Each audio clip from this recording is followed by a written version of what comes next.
Right now is the first time in about 4 years where I think graphics card prices look reasonable. And I think it's a good time to buy, because a new generation of cards has just been released, we're starting to see cheaper cards with more than 8GB of VRAM, and prices are finally dropping to MSRP and sometimes even below that.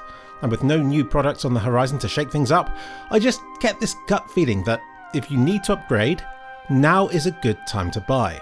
I'll be going through UK prices in this video since that's what I'm familiar with. And if my voice sounds a bit weird, it isn't AI, I just bit through my tongue the other day and now it hurts. I was just hungry. Sub £100 price range. Oh geez, well it's not that cheap anymore. If you want a new card for £100, then it won't even get you a GeForce 3050. You'll be stuck with the Radeon 6400, which is objectively terrible in every way, and it was a few years ago as well, and it still costs a bit above £100. But at least it's new, right? No. You're best stuck looking in the second-hand market, likely for something that's more than 5 years old. But I'll warn you, some of these cards didn't sell for much more than that new, back when they were first released. I browsed various older models like the Vega 56, the Radeon 5500 XT, the GeForce 1660 series, until I landed on a GeForce 2060, which I think is the obvious choice. You can poo-poo the 6GB of VRAM all you like, but for under £100 you're getting a card that's significantly faster than anything else in this price range. And, being the cheapest RTX card you can get, it has support for DLSS upscaling, which gives you such a powerful option to be able to flick on in virtually every new title. Alternatively, for just £20 you can get a Radeon 7900 XTX switchable backplate. £100 to £200. I don't want to keep relying on the second-hand market because it's harder for others to replicate my searching success, though I suspect you'll find a bunch of decent cards in this price range. But you don't have to opt for second-hand, because many new cards are now available for sub £200. Granted, most of these suck, like the GeForce 3050 series. And I swear the Radeon 6600 series has gone back up in price again, as it used to be easily obtainable for less than £200, and yet now it seems out of stock everywhere and back up to like £240 again, at which point you might as well get a 7600 or 9060 instead. So as far as new cards for under £200, may I draw your attention to Intel's B570 for just £199. This card hasn't been covered anywhere near as much as its bigger brother, the B580, but it's the first new graphics card in a long time that I'd deem worth buying for under £200. Poor Intel have been marred with inferior drivers, subpar power consumption, and concerns that their cards need a powerful processor to get the most out of them, so be aware of those things if you opt for this card, but from what I can see, at best you're getting a card that matches anything you can get for this price in the second-hand market. And at worst, you're still getting better performance than any other new card at this price point. And it has 10GB of VRAM rather than the standard 8GB. And excellent support for AV1 encoding. God, it really is a good deal, isn't it? £200 to £300. In this price range, you'll start getting access to fast graphics cards, but normally the VRAM suffers. For instance, you can get an 8GB GeForce 5060 or Radeon 9060 XT and just be done with it. You'll have something fast and capable, but you'll already be battling with compromised texture settings, and your card will have a questionable future. So I'm going to aim for better than 8GB in this price point. What if you want something more future-proof? Well, again, Intel have their 12GB B580, which in my opinion is the value king at £240, but bear in mind it is Intel and it comes with the same caveats that the B570 has. Didn't stop me from buying one though, and I'm using it in my main rig for day-to-day use just to discover how usable Intel graphics cards are. I'll report back on that later. If you want more than 8GB of VRAM for under £300, then Nvidia doesn't provide a lot of options. You can opt for a 3060 12GB, but I'd rather get an 8GB 5060 over that. And AMD, as always, are on the cusp of being good, and their 9060 XT card does come in a 16GB variant, but it still sits £15 above this pricing tier. So I'd say either spend a little bit more than £300 or spend significantly less and get an Intel graphics card. Anyway, this gets us onto the £300 to £400 price range. At the low end of this price tier is the Radeon 9060 XT 16GB. And at the high end, just below £400, is the GeForce equivalent, being the 5060 Ti 16GB. If they were equally priced, I'd opt for the 5060 Ti with its improved ray tracing, upscaling, RTX features and slightly faster overall performance.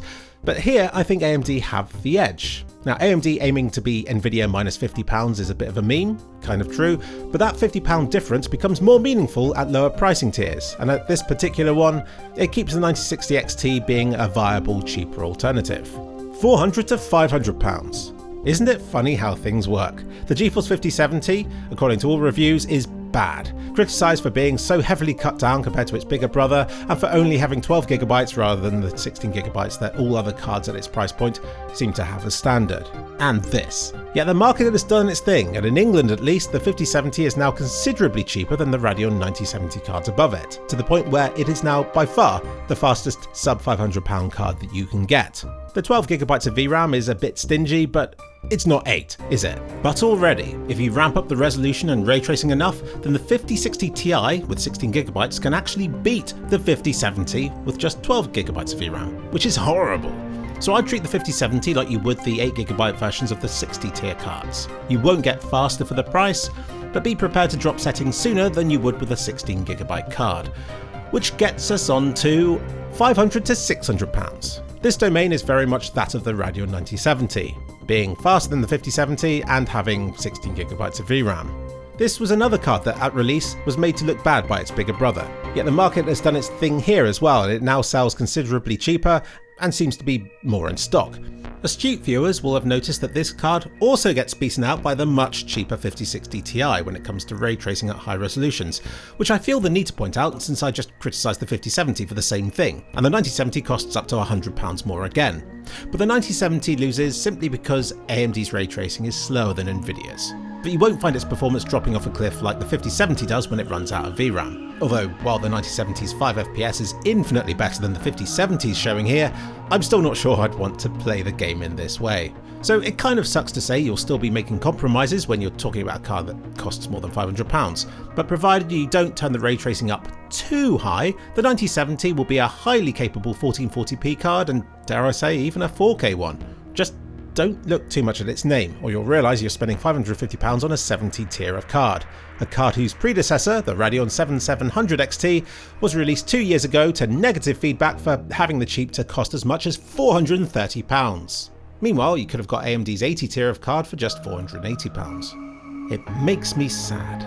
And then above £600 you finally reach Nvidia's all-round 5070 Ti card and AMD's flagship 9070 XT, but like I said, 70 tier cards for more than £600. And if you want more than that still, then you need to turn to Nvidia, who provide options all the way up to about £2,000. In conclusion, prices have dropped, but not equally in every price point. In my opinion, what makes things special right now is that they seem to have dropped in the mainstream price segments, and there are now a bunch of great long-lasting deals with generous amounts of VRAM, depending on your budget.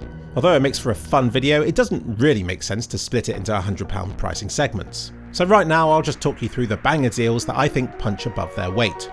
The sweet spots right now are about £200 for Intel's B570, which I just love because I'm a fan of £200 graphics card heroes and feel like a card selling new for this price is at least keeping PC gaming accessible to the masses. Or you can spend a bit extra and get the £240 B580. I don't see the CPU overhead as being a big issue for new builds. You can get very fast processors these days very cheaply, especially when compared with how much you need to spend to get a decent graphics card. But for people who are just slotting a new graphics card into an older or slower setup, then I don't understand why you might rather get a similarly priced 8GB model from AMD or Nvidia instead, because you're not just getting lower CPU overheads, you're also getting improved driver reliability. If your budget is more like £300, then stretch to £315 for the 16GB version of the Radeon 9060 XT, which will be a reliable card for years to come, even if it doesn't have an insane amount of raw horsepower. It just seems a shame to try and save £50 here when it means risking it with an 8GB card. And then for £450, the GeForce 5070 provides a lot of raw horsepower, excellent ray tracing performance, but it's just a bit stingy with 12GB of VRAM.